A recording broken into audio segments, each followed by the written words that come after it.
Milwaukee's worst rated product, and it's my favorite.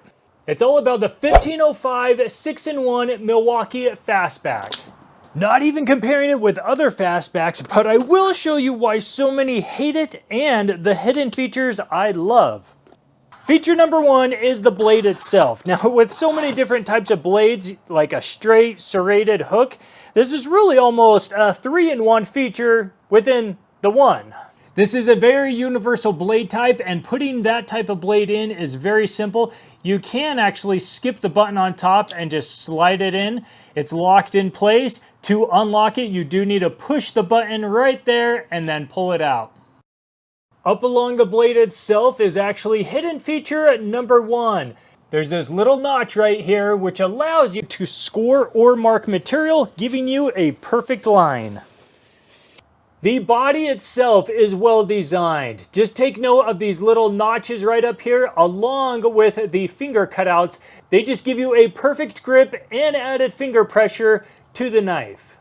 I'm not going to spend too much time on features 2 and 3, and that's mostly because they are my least used features on the knife. And that would be the bottle opener and the wire strippers. Now, honestly, I don't really ever use this as a wire stripper. I have used it more for cutting string.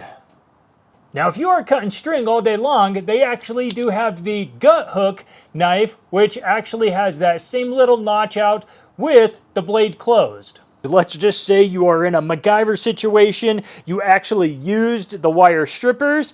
Well, you're most likely going to have to make a shepherd's hook, right? So on to that hidden feature number 2, you can actually use the belt hook to make that perfect loop, thus allowing you to hotwire an outlet.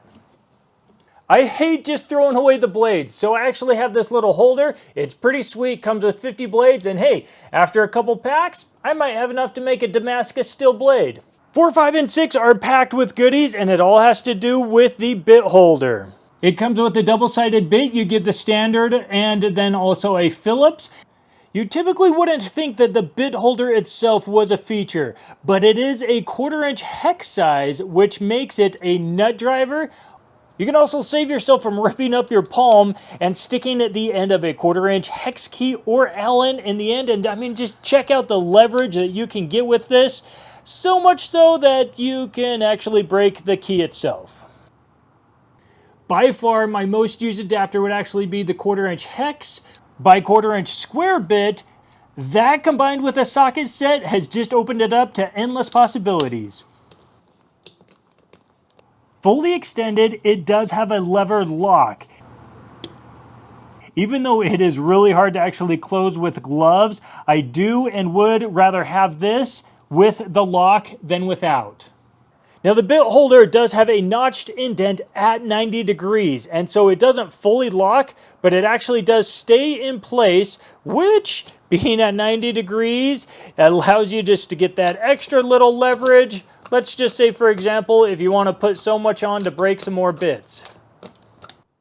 Now, one last feature with the bit holder and the actual straight blade is with the arm extended, this actually makes a nice pry bar.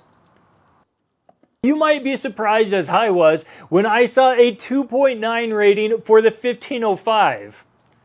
Now they have over like 4,000 plus tools. I wasn't going to go through every single one and check it out, but I did go through the category with the knives, and the 6-in-1 has the lowest out of any of those. Almost every single one of those negative reviews is because of the ball bearing with the bit holder itself. Some complaints are that it's actually really too hard to push in and pull out. The others are that the ball bearing falls out and then the bit just comes right out along with it because there's nothing holding it in place. Now remember, we're not comparing, but I will show you that the Klein has a bit holder with a magnet in it, and that's how they kind of get away with the ball bearing being stuck or falling out, I guess you could say. But the problem with this is you've only got now a 1 feature bit. But I prefer the double-sided and am willing to take the chances of the ball bearing falling out since I've actually had mine for about 2 years, and it's still going strong. Now my suggestion would actually be to have the best of both worlds. Have a double-sided, but instead of the ball bearing, let's just add a little magnet here on the side. You got a little indent or something like that. And that way, your bit will be magnetized along with the screws that you're pulling out. The last hidden feature would be a literal one. It is a mini slot to hold an extra blade. I like having the serrated and a straight blade on hand. And if up on the roof or doing carpet, I like having the hook style.